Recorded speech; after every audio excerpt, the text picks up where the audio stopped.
Hello,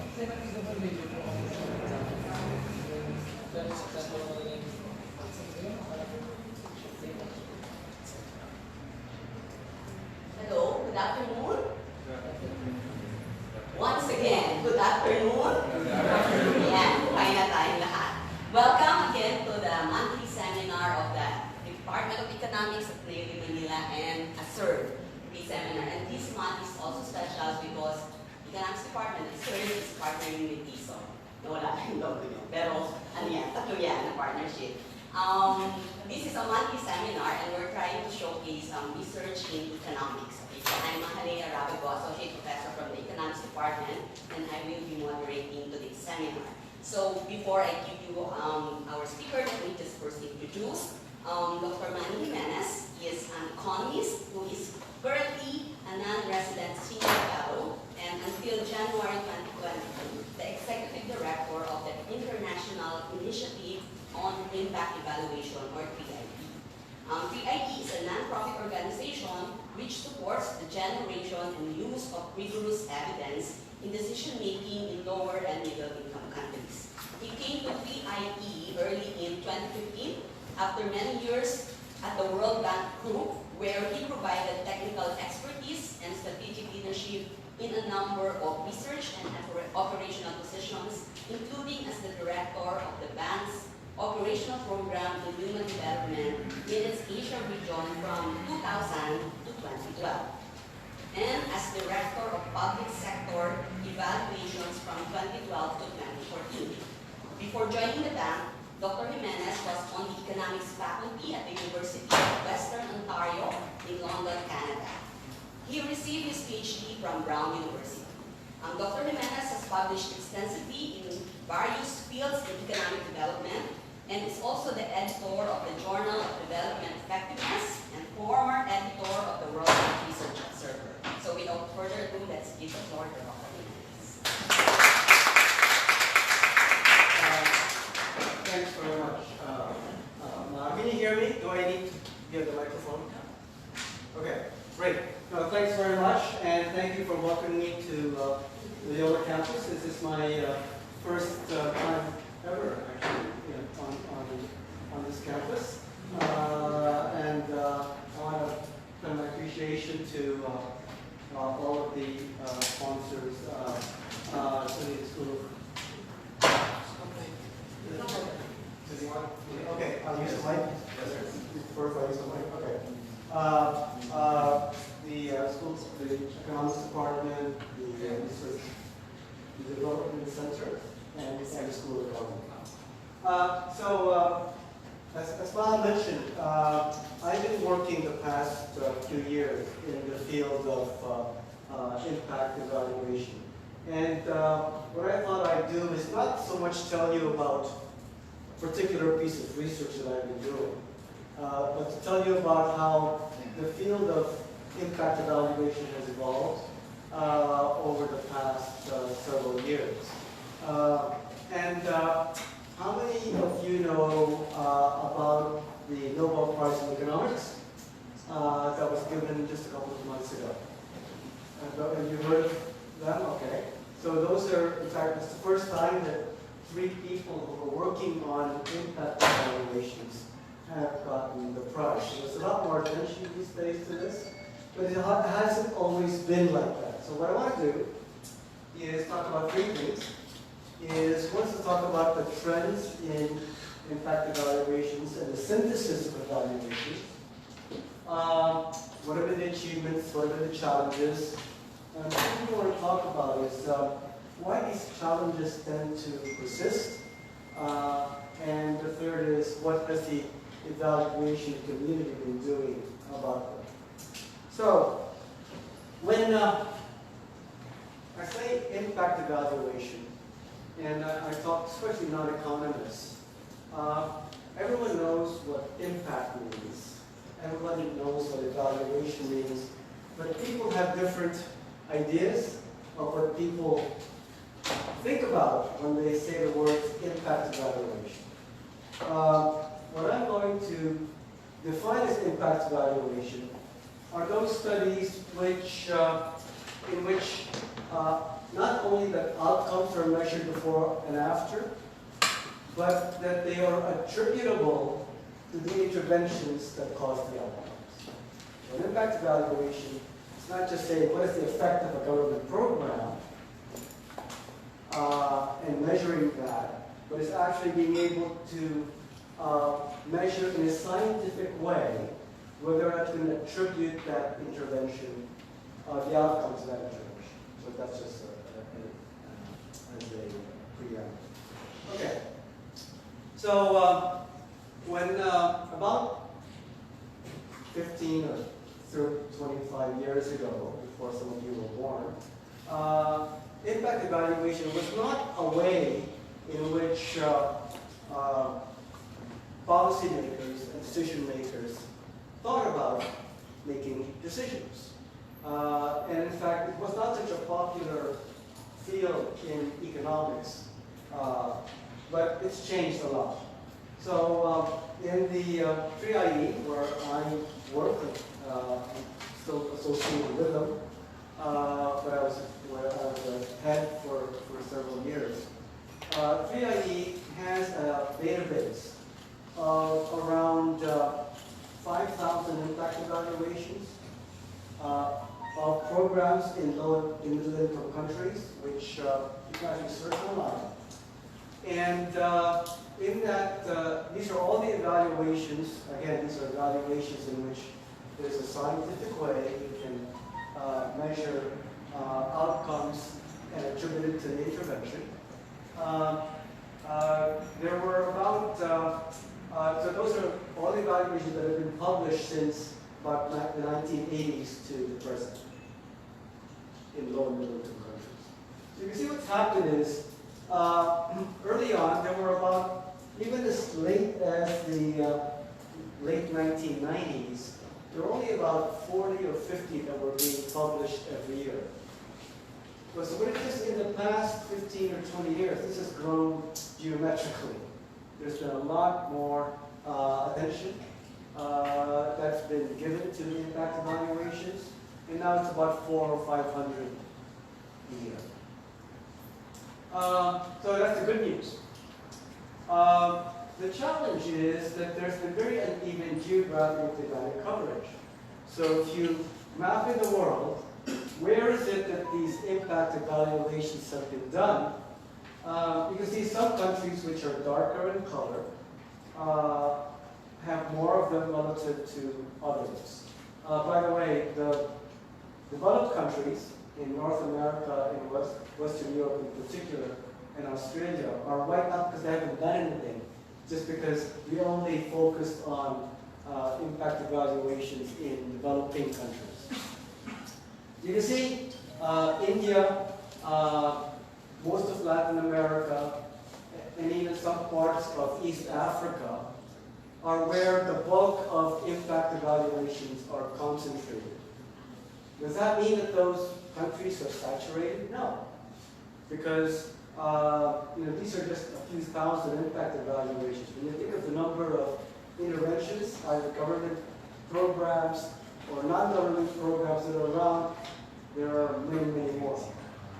But you can see that some parts of the world are not so well covered, especially in Africa, in West Africa, North Africa, and the Middle East, most of Central Asia, and even in East Asia, many countries that are poorer, or even in the Philippines, they're not up there in terms of numbers of impact evaluations that have been conducted. Well, you can stop me any time.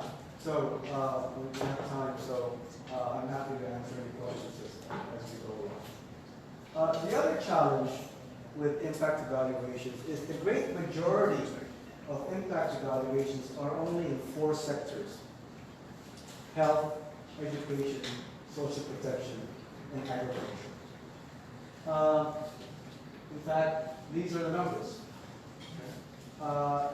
Not so surprising in health, because a lot of the techniques that are used for impact evaluation, in fact, were borrowed from health. And you can argue that It was when economists discovered some of these techniques in the late 1990s that graph started to go up in terms of numbers of impact evaluations. And that's about when Michael Kramer, Abhijit Banerjee, and Esther Duflo started working on these evaluations at that time. And it's very simple because if you think about health, a lot of the drugs, a lot of the protocols have to actually undergo a lot of testing through randomized control trials before they're approved. And in fact, people said that it's ironic that in health, we're able to save lives to make sure that drugs actually work by doing testing. But when we have government policies that affect hundreds of millions of people, they're never tested. They just sort of roll out. And so the idea is, would it be a good idea if we actually try to see whether before a program is scaled up, that we actually test it to see whether the outcomes to those programs are things that we've seen. In the Philippines, there are about 76 impact evaluations in our database that have been finished or are ongoing. And you can see about 80% are in these 4 sectors that I talked about. Actually, if you Google 3IE Impact Evaluation Repository, or you can actually play around with that database. And you can see, and you can search for different sectors and different countries to see what data exists, what studies are on that site. You can actually even get the studies. Another challenge is that even when evaluations are actually done, there's this perception that they're not used very well. That decision makers, even when confronted with evidence, don't actually make those decisions based on that evidence, or even aware of it. Now there's some actually great examples of where they have been used. So this is how many of you have heard of conditional cash transfers? You know what they are? 4 Ps, okay? All right, so the 4 Ps, where did it come from?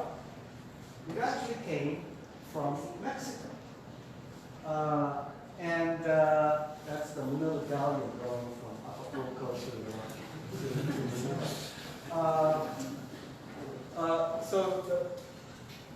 in the 1990s, Mexico started a program called Progresa. And that was the first conditional cash transfer program, which actually replaced a tortilla subsidy program, which was very expensive and targeted in the country, to try to build human capital in Mexico in order by giving cash transfers to poor households on the condition that they kept their kids in secondary school, that the children were tested and immunized, their young kids were immunized, and so on and so forth. And that program was evaluated very rigorously, in fact, not by the Mexican government, but by independent researchers. I think there have been as many PhDs coming out of that program as there have been beneficiaries. No, that's not true.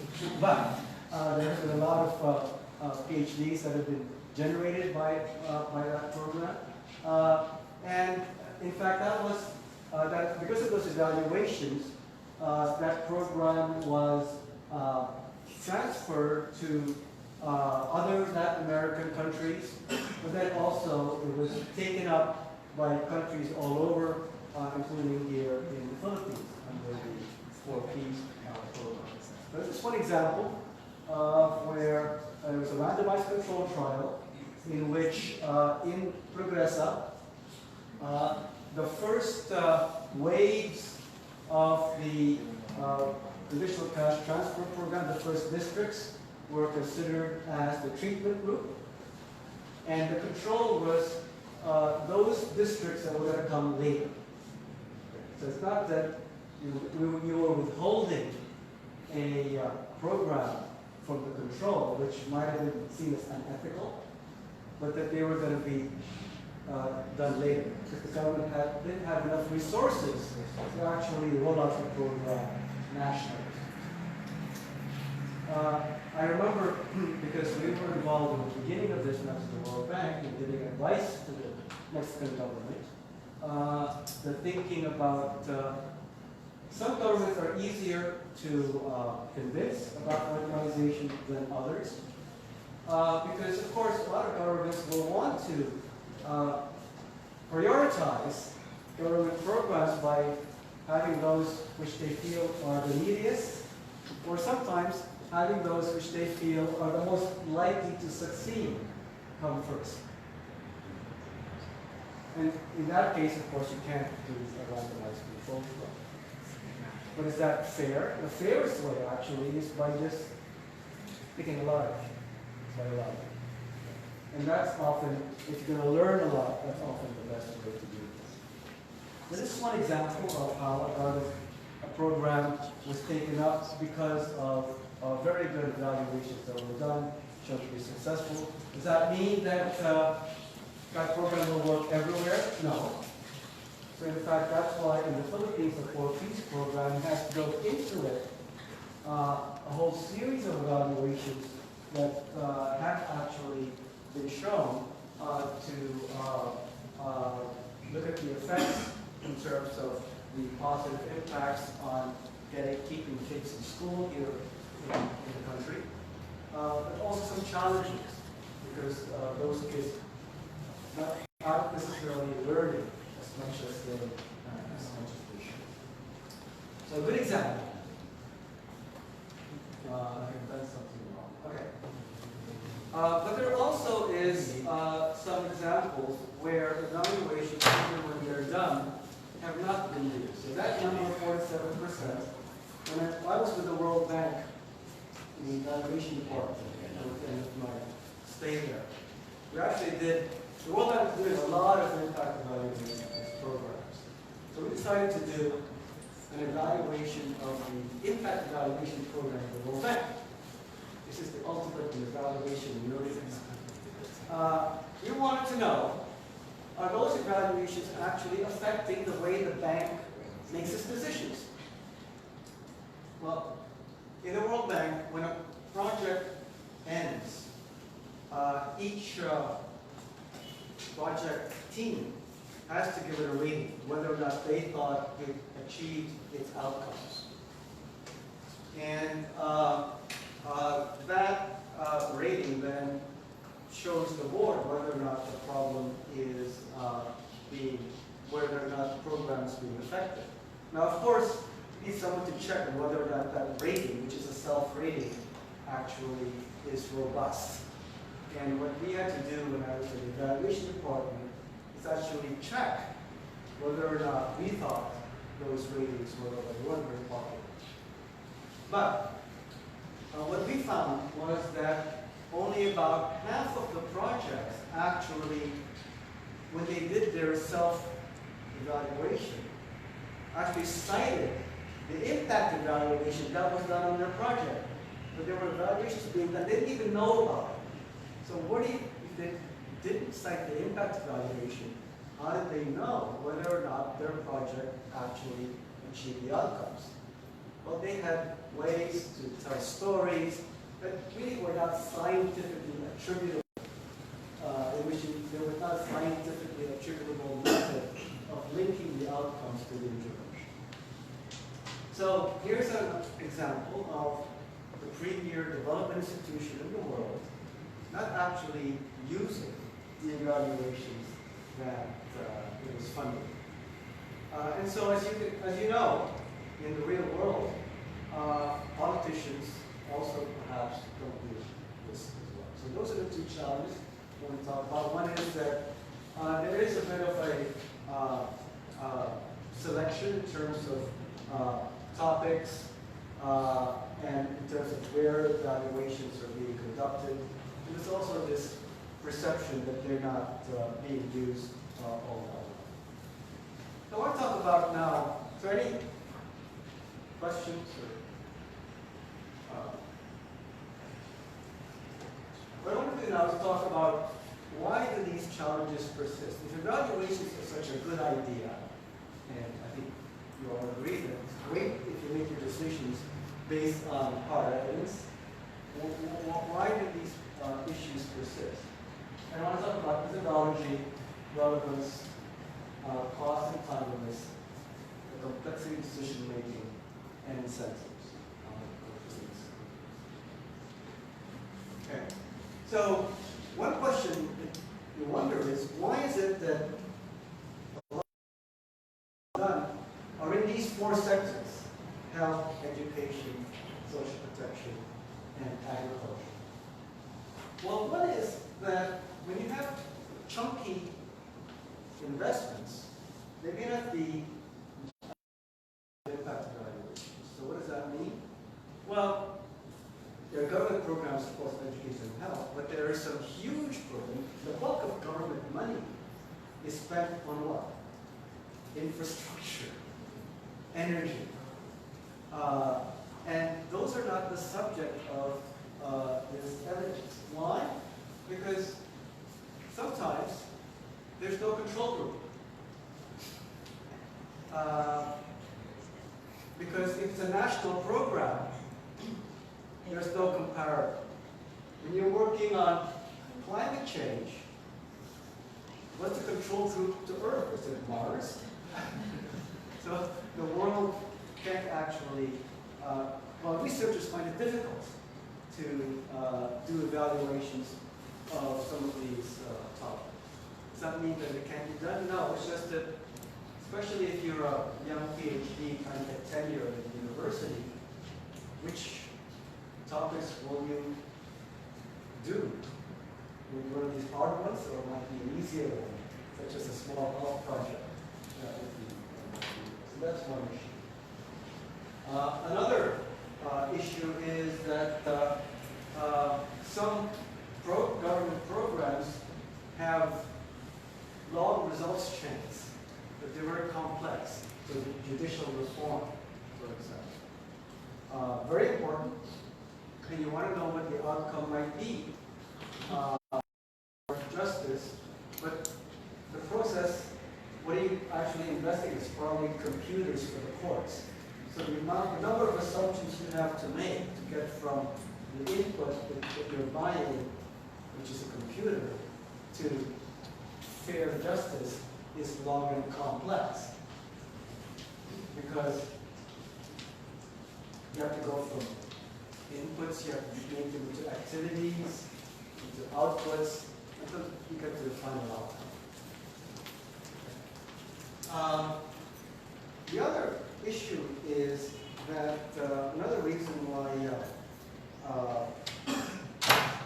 a lot of governments may not actually want to do these evaluations is because a lot of evaluations actually just think of the intervention as a black box. So they measure the outcomes, such as whether or not poverty has gone down or health has improved, and a project. And what governments want to know, though, is, well, I just don't want to know if it works or not. I want to know why. And sometimes it's not because the program is poorly designed, but it's because we have only looked at the impact on a very small group of the population, those that actually take up the program. But it may be that some people have dropped out. So for example, let's say you're trying to look at the effect of a teacher training program. And what you want to know, the ultimate outcome, is whether or not kids actually, as a result of teacher program, are learning more and thus have better employment opportunities in the future. So that might be the ultimate outcome. But teacher training program, what do you have to do? Well, sometimes, a lot of the time, you have to first tell people that this program exists. You have to get them to understand that they should apply to the program. You have to get them to actually learn something from the program, and so on and so forth. And what all you're getting is that impact of those people who have gone through that process, which may be only a very small proportion of those who you were targeting. A third issue, and we talked about this earlier, is that these evaluations are costly and take time. So if we look at that database that I was talking about in the PIE, all the evaluations, their costs, the cost of study averages around between $300,000 to $400,000 US. Okay. And that's for the cheap ones. Some cost up to $1 billion to study. And they take an average time of 3.5 years. And so it's hard to convince a government to do these evaluations if you tell them that, look, the results will be out in 3.5 years, but I want the decisions to be made today. I want the evidence yesterday. And sometimes, especially pilot programs, are quite small. And it may be that the evaluation itself may cost quite a lot of money in relation to the program.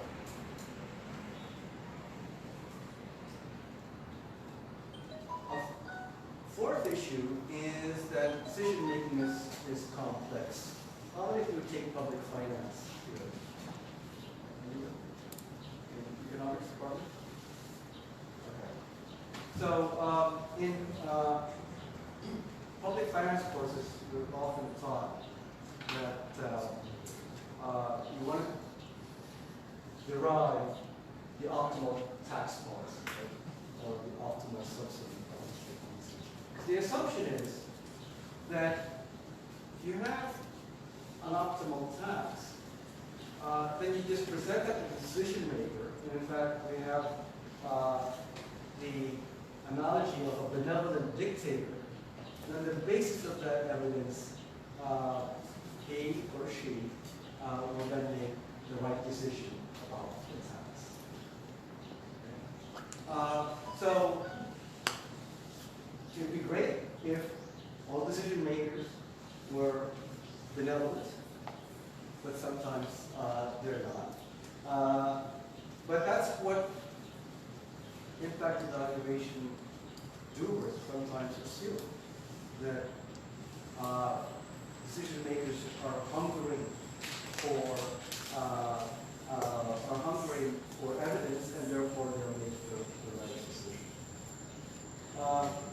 So I Googled congressional decisions in the Philippines and came up with perhaps not a little bit messier way in which decisions are made. Okay? That you have to worry about not a benevolent dictator, but how your evidence will be used by everyone who influences the decision maker. And who you communicate with and how you communicate with those people are going to be important.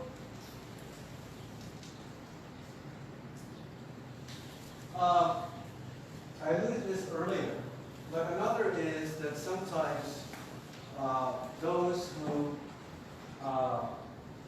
produce the evidence, the researchers, people like us in the academic environment, have very different incentives from the users. So, as I said, the users often want to have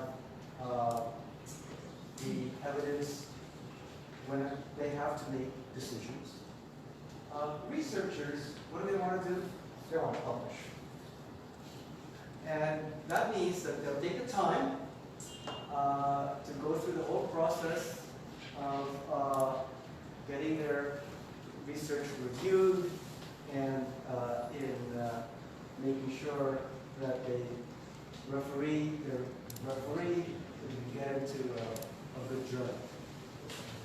And that means that the timing just is off. And so this is another challenge that we have to Let me stop there for a minute and ask if there are any questions on, or my take on why these challenges of this selectivity in topics and selectivity in use persist. Any questions or comments? Anyone? Yes? Is it possible to use the mass population to influence policymakers para get the conclusion of the research to be massively issued so that on their own That's a good point. In fact, one of the things that we've been trying to do is to communicate well to everybody what the results of the research is. So there's a movement now on research transparency in which all evaluations have to be available publicly. And not just the results, but the data themselves should be publicly available. And in fact, in TIE, we've made that a requirement that any grantee who gets TIE funds has to make their data publicly available before they get their last payment. Now, Are they published or before they publish? With the data available? after they publish, but yes, there's a time limit. Now, if you, how many of you have read an economics journal recently? Now, would you say that they are always written in the most friendly way to decision makers? So another challenge for us is to, when we write, to think about not ourselves and our 2 or 3 other peers who are the only ones who are ever going to read the paper, but the mass public. So that's often a challenge, and I'm hoping that perhaps this marriage between the School of Government and Economics might actually lead to that. But it is a challenge, and it's something that communications is. Any other? In your work with PIE, so you already produced a lot of research, did you have like closer engagement with the policymaker once you had that, and were there any updates with regards to the results of the study? Yes, so why don't I get to that, and I'll give you an example. I think here, actually here in the Philippines, we have my colleague is here from 3IE, Jimenez, who will talk about that. Okay. So one thing that we've been trying to do is to actually do a better job in identifying gaps in knowledge in terms of what evidence will already exist out there, to try to prioritize research in those topics where there's relatively little coverage. And this is through evidence gap maps, the EGM. And the evidence gap map is a simple tool, and it's available online. And think of it as a matrix, in which you have on one axis all the interventions in a particular area. that have been tried. So if you have like an education program, all the interventions might be teacher training, buying textbooks, and that'll be in one axis. And the other are all the outcomes that those interventions claim to achieve. So it could be that we teach students in school, they learn, and so on and so forth. And so typically, that's a very large matrix in any sector, interventions, outcomes. And what an evidence gap map tries to do is to present a visualization of the density of the evidence in each of the cells in that matrix. So for example, how many studies are there in which you can actually attribute outcomes to the intervention regarding the effect of teacher training on student outcomes? And so if you do this for a number of years, you can at least see whether or not you're working in an area where there's dense evidence or where there's little evidence. So interventions, outcomes, and so if you look at our website, what in each of those dots, what the team has done is it has reviewed or searched the literature, and it has set some criteria for deciding whether or not the study should be included in the database. And then it creates this graphic display, which looks like this. So that's what the evidence gap map looks like. This is on ag risk and mitigation. So the interventions go from providing insurance to direct subsidies and transfers, other products, that's on that axis. And the outcomes are outputs that include production or actually outcomes, it goes up to outcomes, which may be the change in poverty indicators and changes in consumption behavior. Each of those cells gives you an indication of the number of studies, and in fact, if you hover your mouse on them, it will actually give you the names of the studies in that cell and the quality. So what that does is it enables the decision maker to say that, look, maybe I'm working in an area where there's a lot of evidence, so we should actually do a really in-depth review of what the evidence is and whether or not it works in these other settings. There may be areas which are relatively empty, but that means that doesn't mean you shouldn't do it.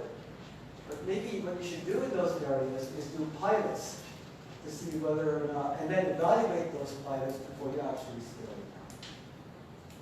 So just some examples of the evidence gap maps on our website. You can see our range of path innovations. There's even one on peace building, adolescent sessions for productive health. That's one. Another is, and this is to answer Maha's question, to make sure that the evidence is used, is to put the user in the driver's seat. A lot of the time, the evaluations that are conducted are on topics that are decided either by the researcher, talked about why it is, I can get this published, I'll work in this area, or by a donor. USAID or DFAT will say, look, we have a program and we want to know what the impact is. But what we try to do in 3IE is to actually put the decision maker in the driver's seat to define what the interesting and relevant topics should be, to to be subject to evaluations. In the Philippines, we have what we call a country policy window. It's been going on now for 3 years, and VDES is helping to manage this program here. It's funded by Australia. And the agreement we did with Australia is that the funder is not going to define what topics to study, but in fact, it's the government, through NEDA, who's going to mobilize the rest of the country to ask the question, which are the government programs and projects that should be the subject of the evaluations that will be conducted. So the first set have just been done. In fact, in the first set of evaluations, they include programs by the Department of Labor and Employment, by the Department of Social Welfare Development, and interestingly, several projects by the Supreme Court on justice reform that are now being done. And those should be finished hopefully in a few months. A couple of them already are, but the rest will be finished. And then what I want to do is to tell you that the funders are happy with this program, and there'll be a second phase starting now. And what we're hoping is that we can get the faculty and researchers of many more Philippine universities and think tanks to apply and to do some of these programs. And that's not what we will talk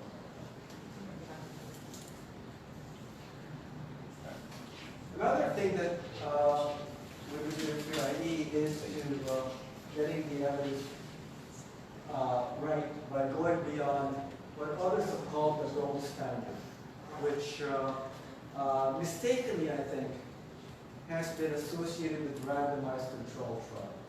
As I mentioned, not everything can be done by randomized control trials. There are other techniques that are available for doing rigorous evaluations in which you can actually do attribution of outcomes to the intervention.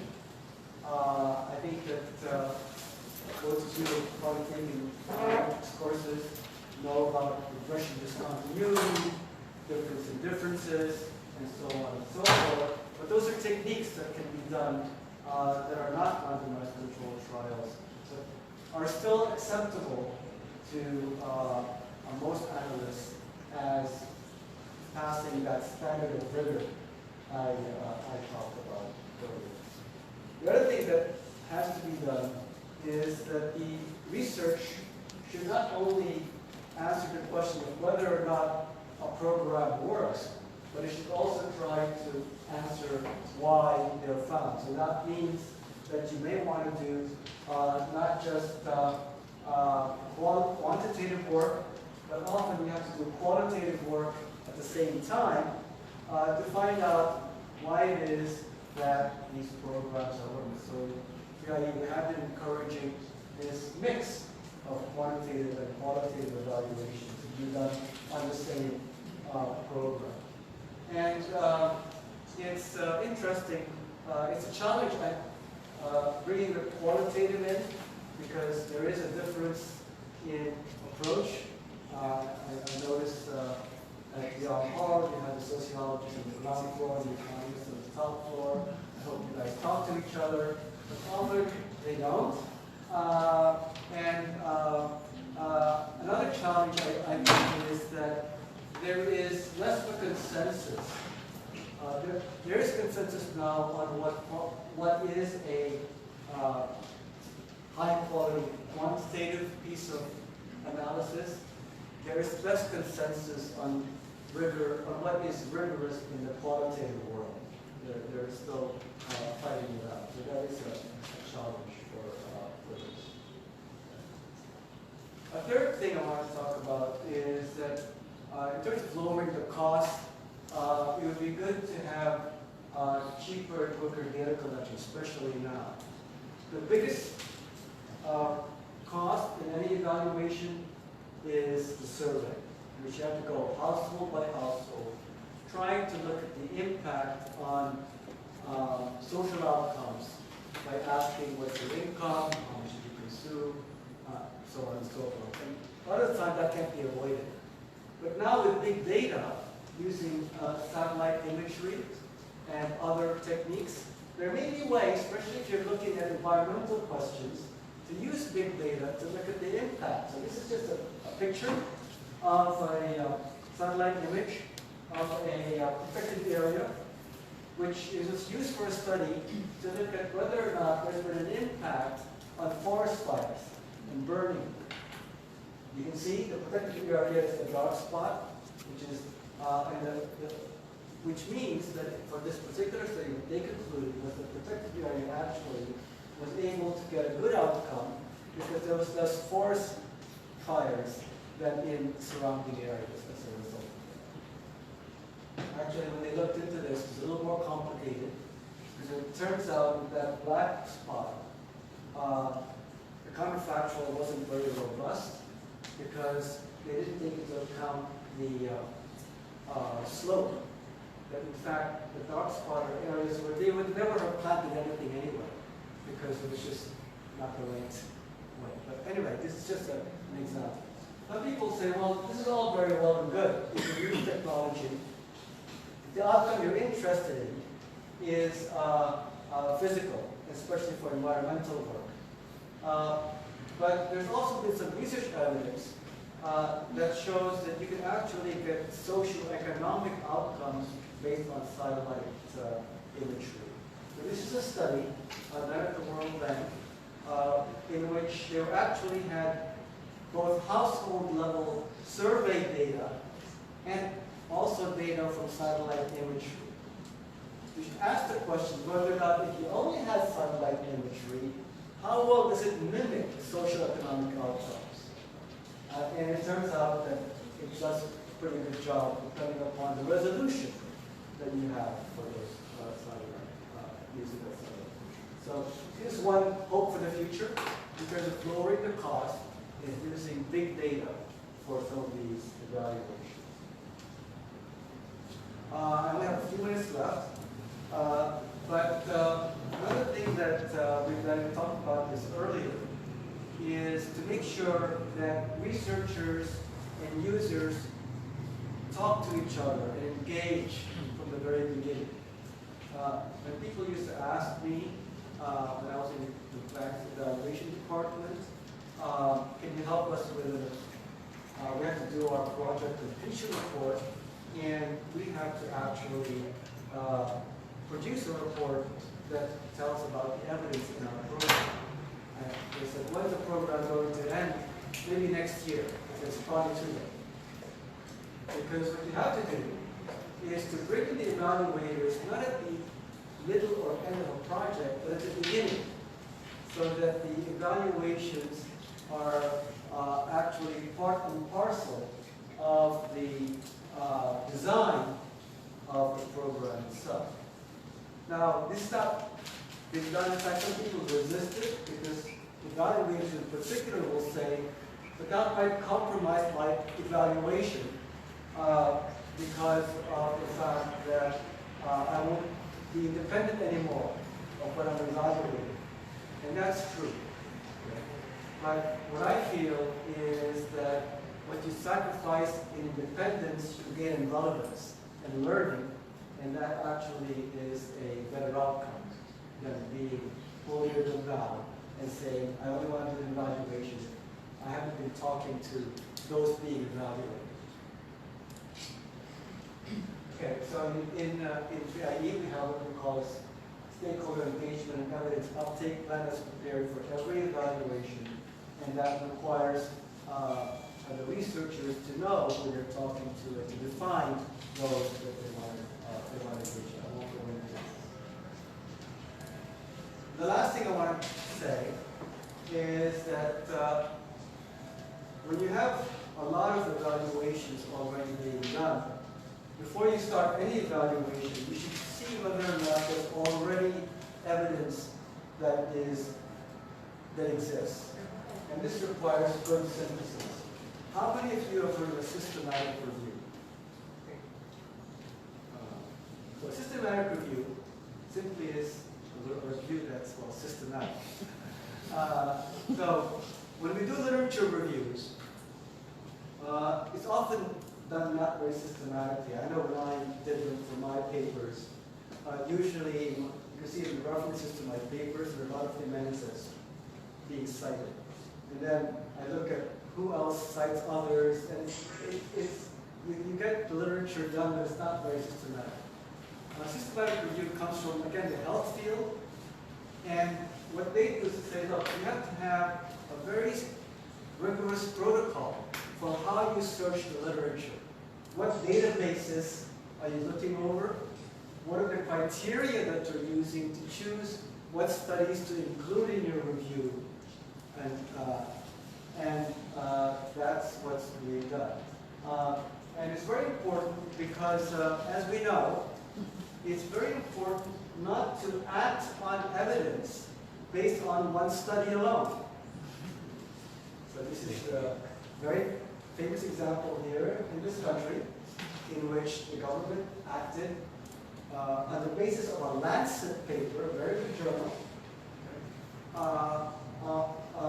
the rollout program that may have been a bit premature. The same thing is done about worms, deworming. Again, a very good program done by now a Nobel laureate, which showed that the single most important thing you could do to improve children's learning was to deworm them, based on a study that they did in Busia, Kenya. And that led to a lot of funds going into deworming because it would improve education outcomes. What a cheap way to actually improve learning outcomes. Now, it turns out it worked in Busia, Kenya, but systematic reviews have shown that, in fact, the evidence is more mixed. But that's not necessarily the best way to actually improve learning, especially in certain areas where deworming is already taking place. So it's not always the best. Okay. So a synthesis review will actually help to do this. I won't go into the example because I don't have time to talk about this. So in summary, it's very important now more than ever when a lot of decision makers are making decisions based not on evidence, but they're using tweets based on fake news to actually try to have a more systematic way in which we're bringing evidence, rigorous evidence into decision making along with it. There's been good progress that's been made in generating that evidence over time, but there are actually been challenges in terms of how to make sure that all topics are being addressed, not just certain ones, and that the evidence is being used.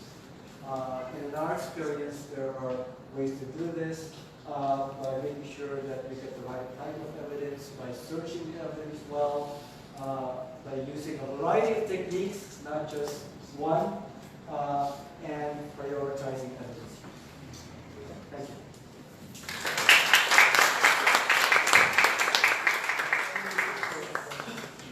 We have a few minutes for question and answer, and I would also like to tell you that we are streaming live via Facebook, and we have the Faculty of Economics from Chiang Mai University who is joining us today. So they might also have questions, 3 times. Okay, questions. Kindly state your name and your affiliation when you ask a question. Okay, Jeff.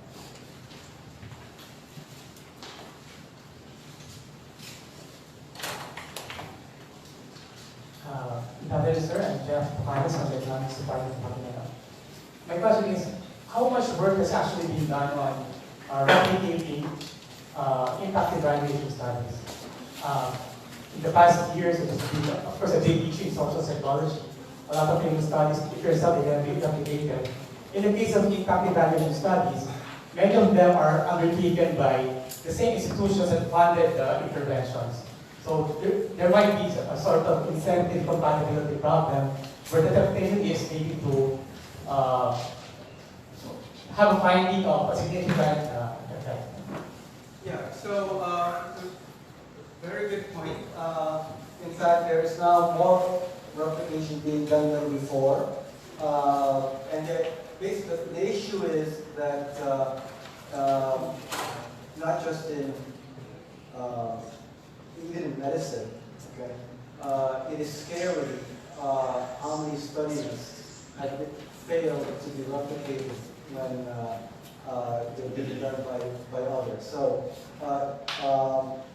in theory, we do have a replication program in which, in fact, in the last Journal of Development Effectiveness issue, there's a whole set of papers which ask the question whether or not influential papers have been replicated. And in 3IE, we don't actually publish any of the studies we fund until we get the database and we have our RAs actually replicate all the results.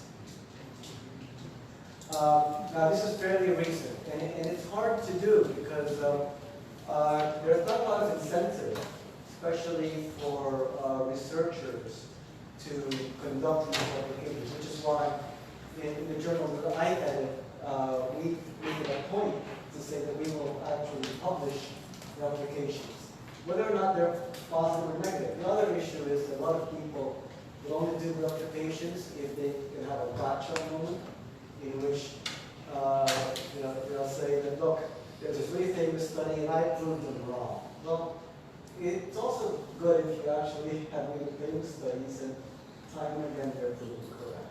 So all I can say is that there's more consciousness now of the need for replication in the social sciences, whether it wasn't before, a lot more effort.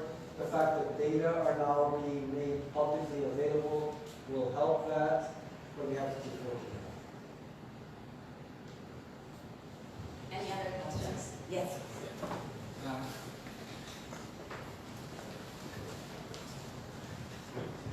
Yeah, okay. Actually, this is a question from the tribe group. They're asking if in the Philippines there is enough demand for this kind of analysis, so that there are professional people doing it for a living. Would you say that the demand is very high? Hi. The demand is never high enough, and I think the supply is not high enough. I think that the program that I talked about has helped, and certainly there are certain champions in government which have a strong demand for this. Certainly, MEDA has been a very strong partner, both Secretary Balisapan and Secretary Pernia, who are academics, have taken this on board. And in fact, the government now has put aside its own money, not just donor money, to actually do impact evaluations. And then is trying to do more of this work itself. So it is increasing, but I think that there's a need to keep raising consciousness in the country for this. And certainly, we found that certain departments have more consciousness about the need for this than others. Certainly, DOLE and the SWD have more experience. Others are not. And we hope that we can use this evaluation community to keep the pressure on. As somebody mentioned, I think that if the data are made publicly available and the research is made publicly available, there will be more demand for this. More question? Yes.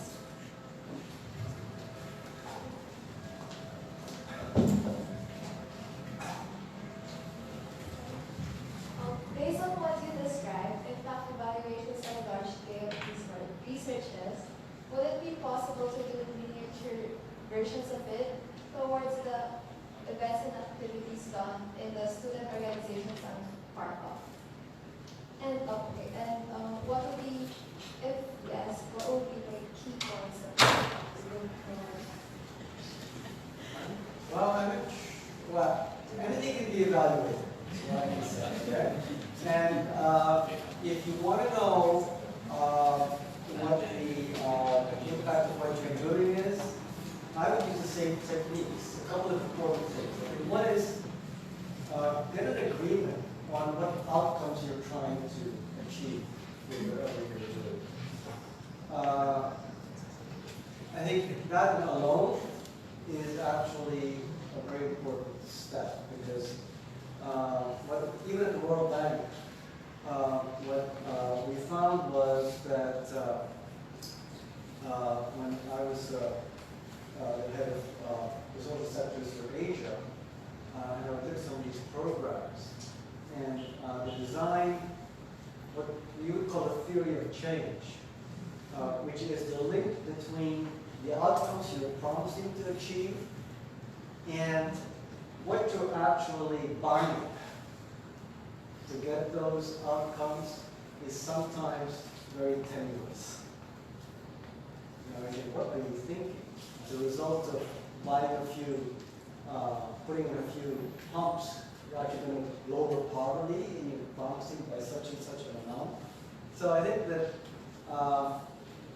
you're thinking about the outcomes you're trying to achieve and then thinking about the theory of how it is that your activity will lead to that outcome. Those are the most important things for any evaluation. It's I would just like, I'm Ella Naliponggit. I'm actually from Ado.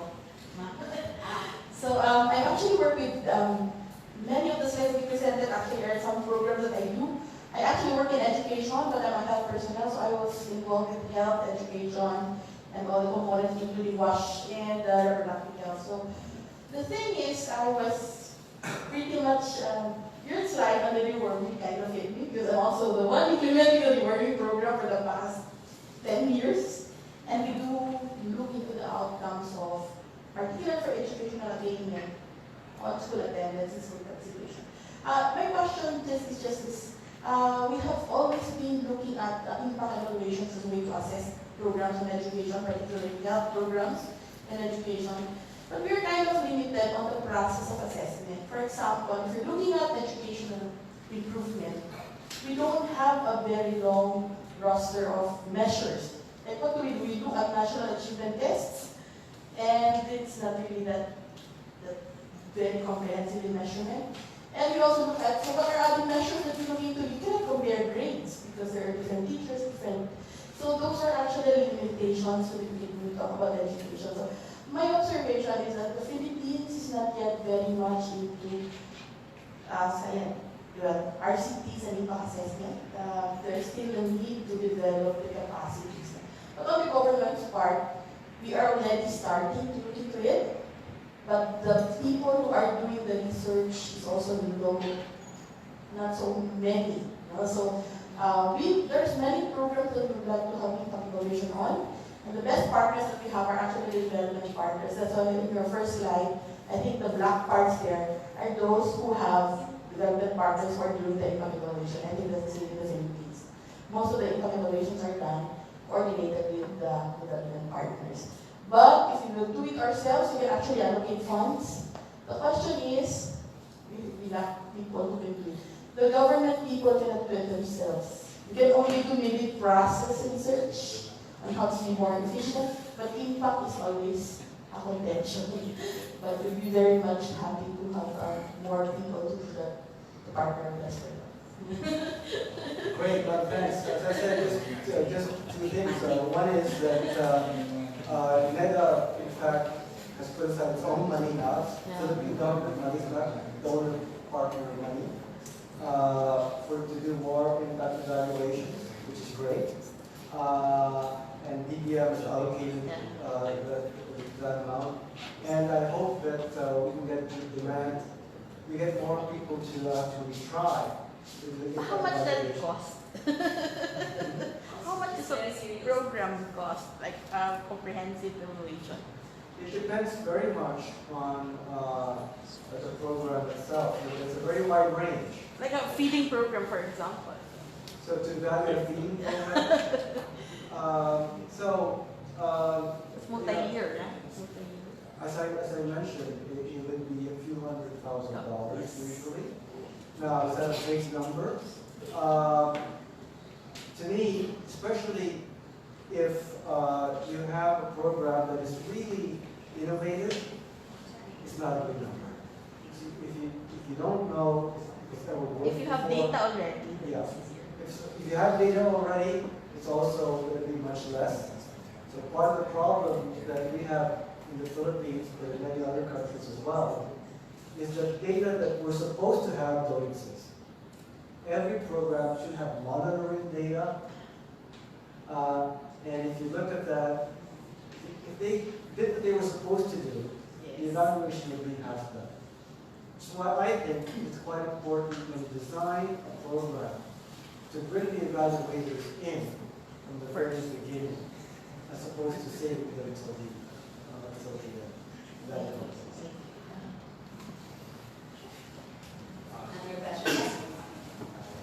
Yes.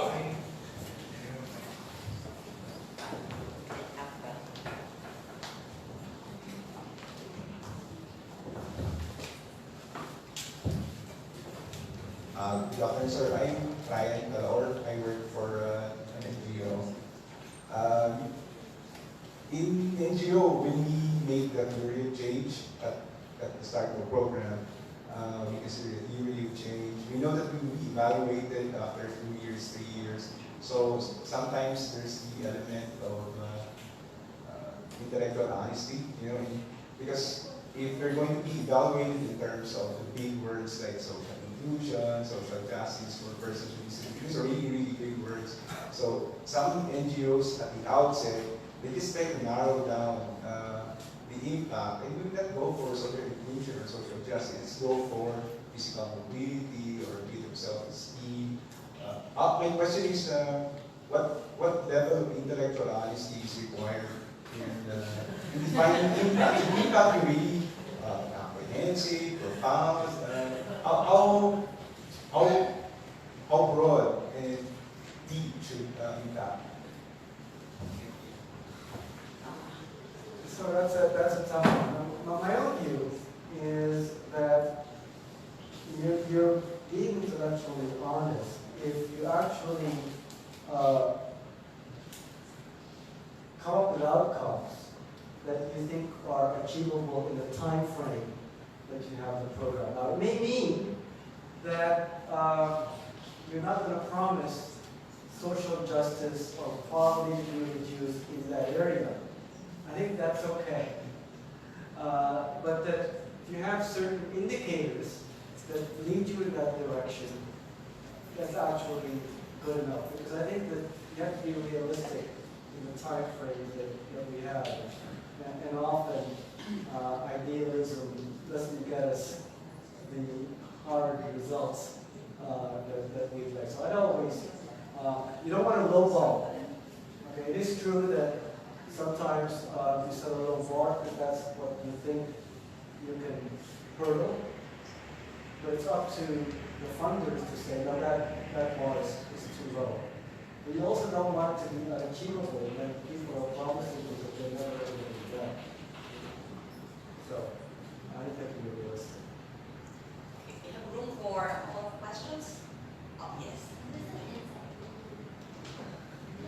I think, since you have mentioned a while ago that also communication is also a big thing to look at, especially that in the context of the Philippines, there is tremendous people who actually do not know about the government's practices and etc. So I think, I should be inside, I think we should look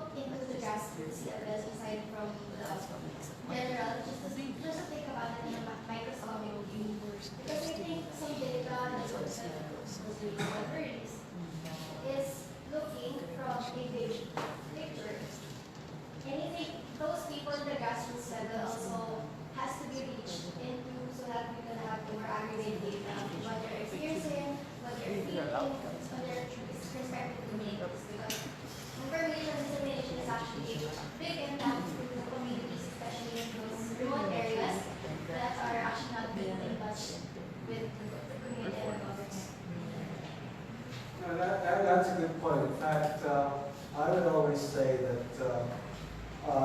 you have to be in touch with the ultimate beneficiaries in doing these things.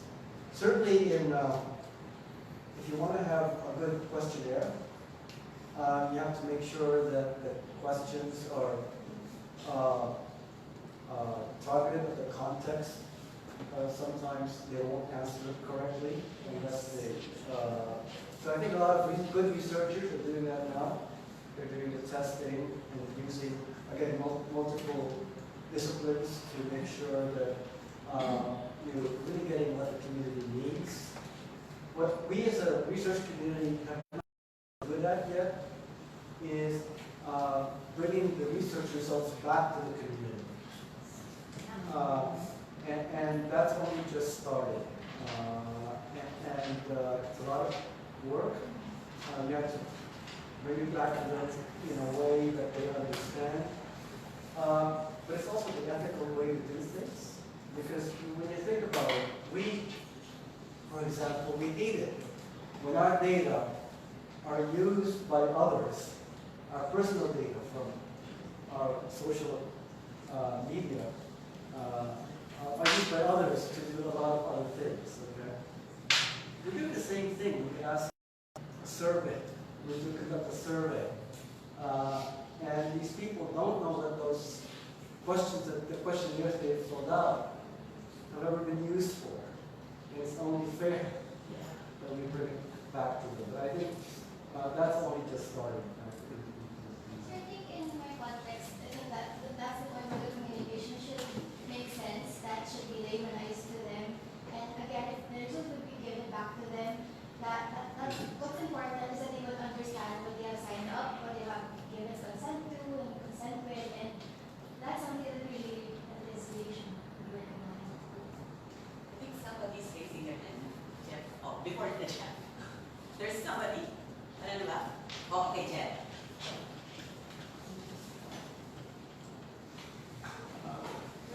Student psychological well-being is a big issue in the campus now, as well as in other campuses. So, Ateneo, for example, is undertaking some interventions in order to address those issues. I don't know if there's an impact evaluation process in place already, but in case there is not, how should Ateneo go about putting an impact evaluation process in place to evaluate these kinds of programs they have for addressing problems of students? Yeah, what are the interventions that are being tried? So there's supposed to be some faculty mentors and who sort of are being asked to talk to students. There's of course the regular guidance programs that we issue for students also. But generally, the one basis is a one-to-one system. Our faculty are.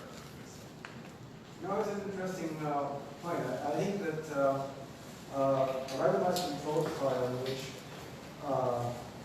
you withhold the bench rate from something that might not be ethical, but what might be valuable is if you have different techniques you want to try, in which you're not sure which one of them is better than or another, in which you randomly then select students to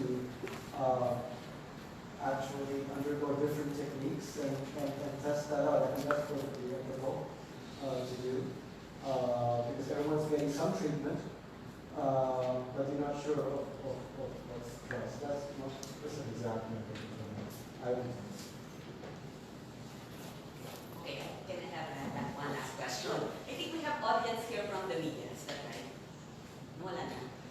So in any case, in your previous work, because I think the media would play a big role, especially if you're communicating with policymakers. So if you have a presence of the media and then you see this senator or congressman siding with the other side, and then here you are presenting the results of your study. I mean, in your experience, what has been your engagement with the media, and what do you think their role would be? So I think that's very important, and this is part of what we call the strategic engagement plan that you ought to have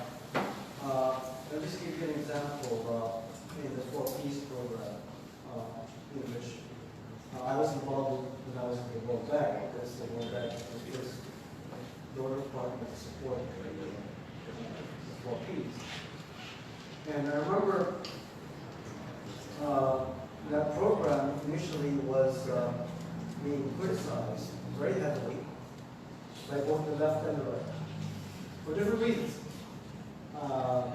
But it was really interesting, including the church was felt that this was a dole-out program. There were some church leaders it was a dole-out program that made people lazy, and so we shouldn't give cash transfers to poor people in that way. And I do recall that we wanted to make sure that the results of the evaluation were actually given to the these professionals to do it, I don't think the researchers. And it is going to be important. I do think that the media, I hope the School of Government will be reaching out to them as well, because they need training as well on how to understand the results, because it would be quite easy to misunderstand some of these things that look like science, but they're not. But so some understanding, basic understanding of that would be important. But you know, when you look nowadays, there are good people who know how to do this. You know, you see the book Freakonomics. A lot of that is actually based on randomized control trials. And there are ways to make these studies come alive. Oh, yes. Okay, Joe. Just about here in the Philippines, my experience with evaluation is that the theory of change and the impact on the outcome is an interesting issue, but there is so much issue on institutional change. Institutions. A feeding program, you have to learn that in the evaluation process that there are several actors that have to act together in order for it to be effective. I mean, probably that's true for all developing countries, and you may be so interested in the impact here, but the work really is more on the institutional rather than the program itself making an impact. So that tool which gets you may be so scientific, going into such direction, but you may be really not really effective because the issue is institutional rather than if it's effective to feed it.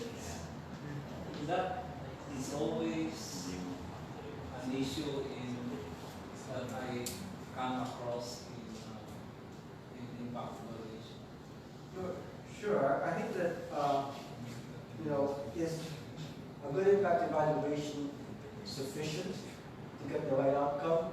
No. I think it's necessary, but it's not sufficient. Because as I mentioned earlier, this assumption that if only decision makers have the evidence, they make the right decision, that is not the right theory of change for how decisions are actually made. And as you mentioned, institutions behave very differently. And so it's interesting to me that in this country, that you know, one of the institutions that actually was interested in joining the program that was funded by DFAC that were helping to manage PRE is the Supreme Court. This is the first, there are very few, anywhere in the world, there are very few justices that subject themselves to audit enough evidence under the lawyers always talking about evidence where these things work. And I think that's an example of how an institution can change in how it approaches its reform process. Okay, so we can continue the interaction over refreshments. I think nasa labas siya. So I think Dr. Jimenez can still stay. So you are all invited to the refreshment, and now please join me in thanking Dr. Jimenez.